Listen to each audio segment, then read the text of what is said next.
Alright, guys. It is the deciding match of Group B. This young man here cleaved through his first match, but by golly did he run into a wall in his second one. He's now in another Terran vs Zerg. It's Liquid Clem.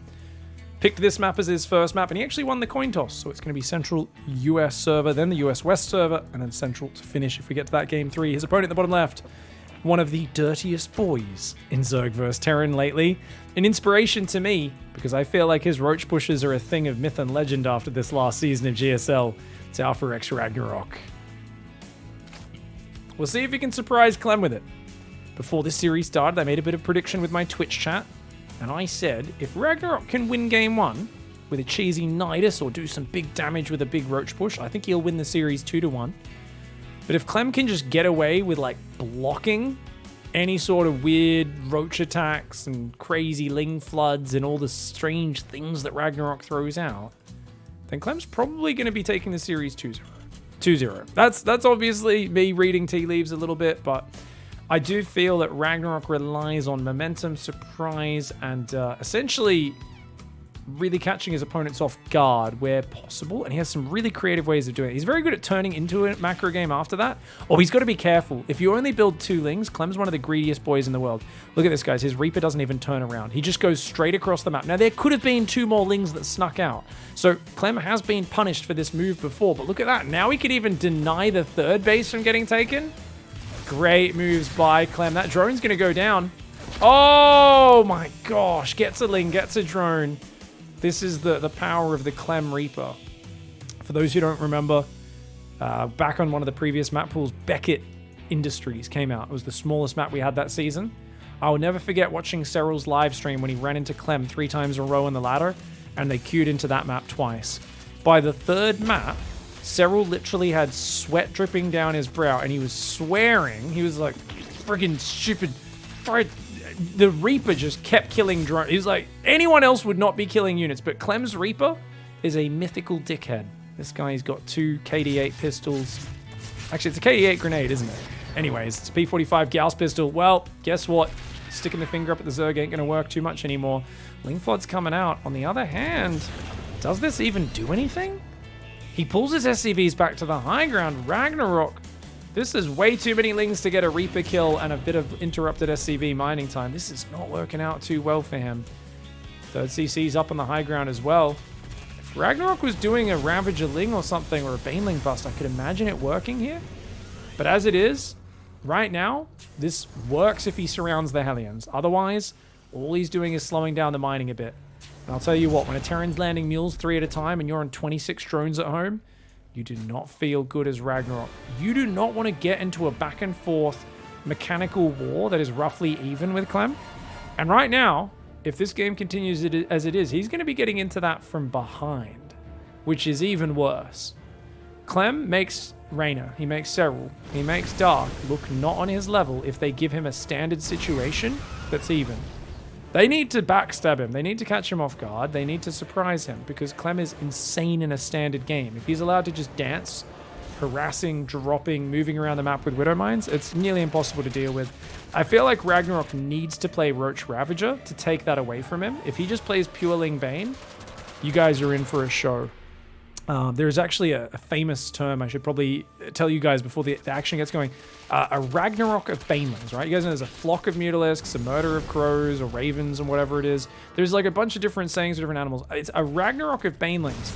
It's not just a number of them, but it's when they're used in a specific way. So if we see maybe siege tanks and marines spread here, if you see 45 Banelings with speed off creep run into that arc of marine tank, and not hit a single unit, that's a move RagnaroK's famous for. When he's winning games, he crushes with Ling Bane, but when he's not winning them, he's famous for running into like bad angles, and his Banelings get surrounded and just obliterated. So be wary. Be wary. With such a bad start, chances are Clem's going to have a bad start for RagnaroK. Clem might have so much overwhelming firepower that he sets up a few angles like that. It's very hard to come back in this scenario. On the other hand, RagnaroK can really scrap from behind with Ling Bane. I've seen him do it in Korea against the likes of Bunny, Beyond many times. It's very hard for those players to finish him off. Let's see if Clem can bring a different bit of flavor. Armory's finishing up. He's going to morph Hellbats. So what do we got? It's about 16 Marines and those 4 Hellbats. Banelings are ready. It's only 7 queens on the map. 5 of them are here. I think he's got enough units. Pretty good defense by RagnaroK. Problem for him, of course, is that 4th has only just started. And he's pretty much even on workers. So Clem's like, oh, you have enough units? No worries. Swapped into tank production behind it. He's got a 4th and a 5th barracks. I think he's expecting a swap into roaches or some sort of all-in. He's playing tanks because it's safer on the defense. And with the economy and the situation it is, that's the right way to play. There's no need to have urgency as Clem. Look at that. He's worried about a Ling Bane run by. He's like, I know you're going to try and surprise me. He's so defensively focused. He's playing very responsible. Every second that goes by, remember, RagnaroK built 2 Evos, hasn't had the money to upgrade on them. He's on 1 gas, 2 gas, so 4 gases in total. Man, this is looking rough. RagnaroK finally starts Carapace. Clem has had a brilliant start to this game. Right from just... No one else does what he did with that SCV, tracking the Zerglings so perfectly, and his Reaper coming straight across the map. RagnaroK wasn't expecting him to do that.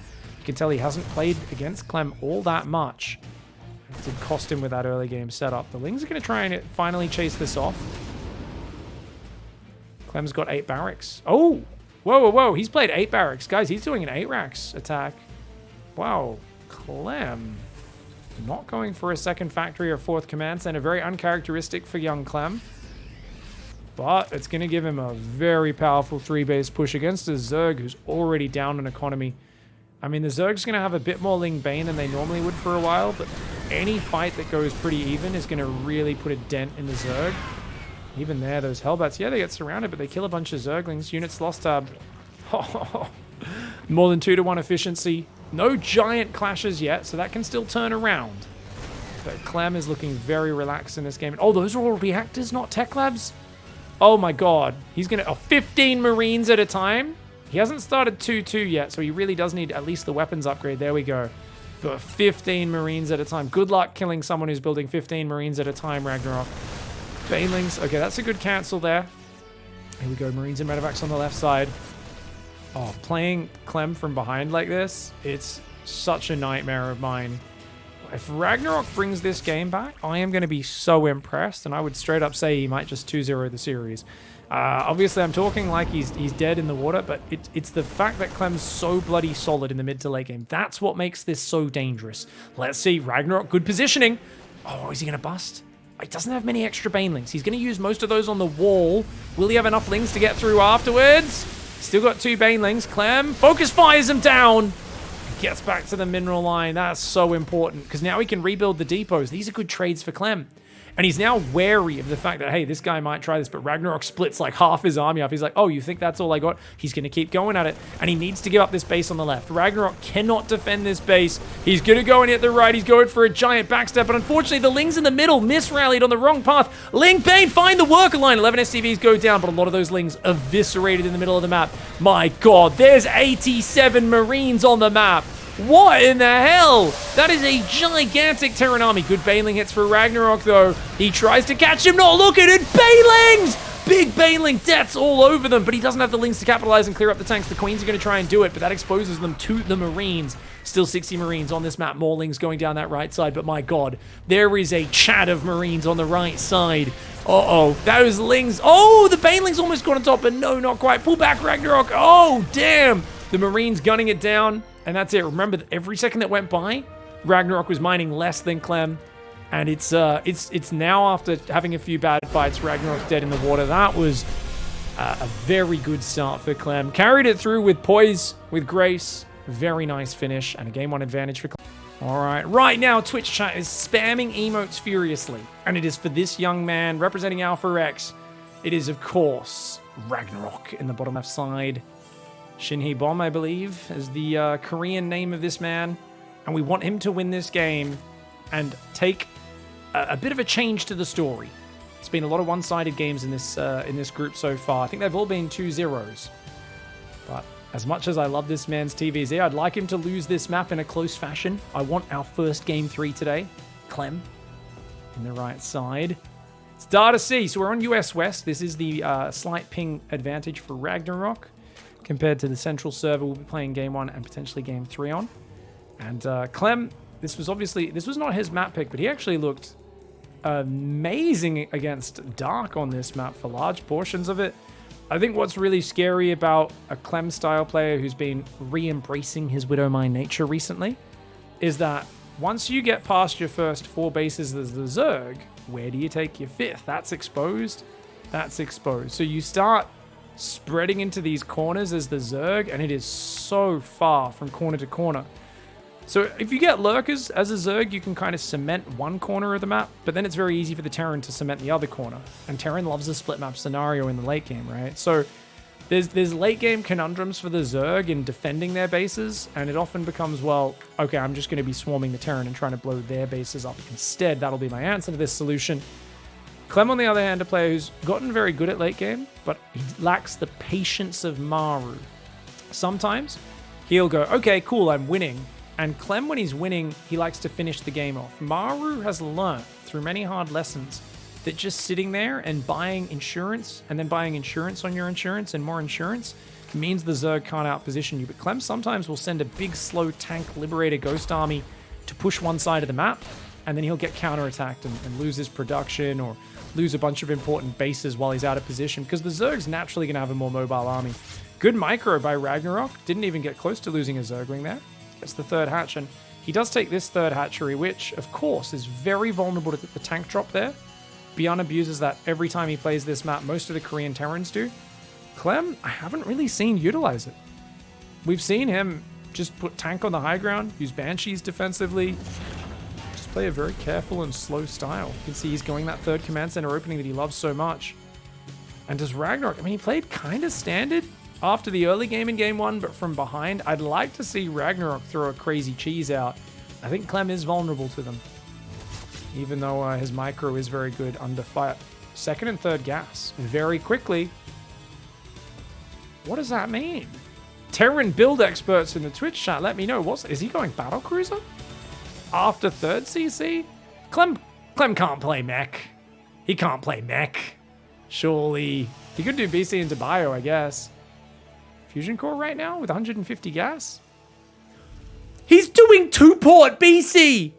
He's doing 2-port BC. Oh my god. At the start of today's games, I said the problem with Clem as a player is he never 2-raxes or does crazy stuff, and he's just way too predictable, even though he's a great player in a macro game. And today, he's opened up with Proxy Barracks Reapers in one of his earlier series. Now he's going 2-port BC. Oh, that's so cool. Okay, so he's going to get a Viking to try and deny the Overlord. What's RagnaroK seeing? Almost nothing. Oh, he sees the 3rd gas. Oh, RagnaroK sees it, but he doesn't know that's the 3rd gas, because it might just be, a lot of the times they take the 2nd gas there. RagnaroK has no idea, and he's playing late lair. If he drops double Evo right now, guys, then he's dead. He needs to go Lair Spire. Lair Overseer Spire. Lair. Okay, Lair starts on 440. He technically can defend this, especially if he builds like 10 queens blind. But I think he might stop at just 8 queens because his queen production's already slowed down. So the way this build works is about 6 minutes. Usually, I think it is. Maybe he doesn't quite have enough money because he's building Hellions. What a noob. You meant to skimp on that Hellion production, Clem.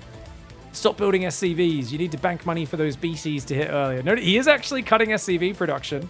So he is committing to it. Okay, there we go. First BC starts. 2nd BC's queued, but he was supply blocked for a moment. Did he have to supply drop for that? No, it looks like the depot just finished. Okay, so he's going to hit with 2 BCs about 6:15, 6:20. RagnaroK will have 8 queens. If he doesn't Overseer Scout, he could definitely be in trouble. Ling does not get in. The depot's raised, so it changed its pathing there. The moment Clem responded, Yamato's on the way as well. And the main thing you need is spores between your bases. A lot of people, even if they see this coming, I see them build 2 spores in each mineral line. And the BCs just set up between your bases, and your queens can never gather together. You need... Instant Spire! Oh, RagnaroK, God Gamer. Now, this is where if Clem's a God Gamer, he scans, sees the Spire, teleports on it, and kills it before a single Corruptor's built. Corruptor's hard counter BC is really hard, guys. It's not going to be ready in time for the first 2 BCs, but that's fine. They won't get damage done fast enough. This is actually, like, I think he was just planning to play Mutiling Bane. And this is the perfect setup for this situation for him. Okay, Clem's got a BC out. He's got another one too. Okay, the BCs. He's going to teleport. Where's he teleporting? On the queens! Oh, he's going to go for the queens. They're Hellions. He says, okay, let's try and catch those. No running to safety for you. Oh, man.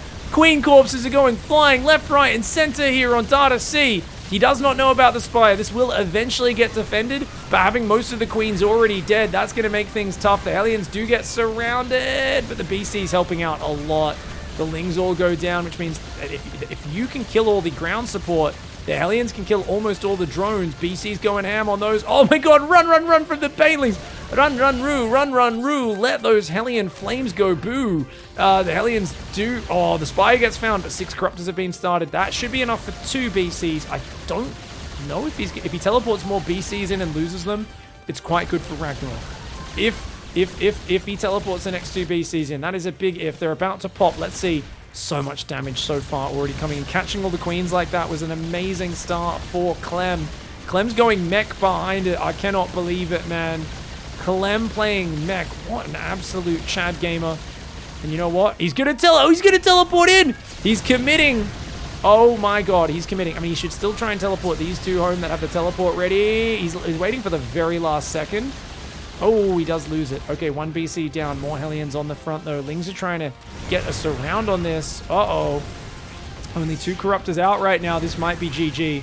The BCs and the Hellions are denying mining on the 3rd and the 4th right now. The drones are going walkabout, trying to find somewhere they can hide.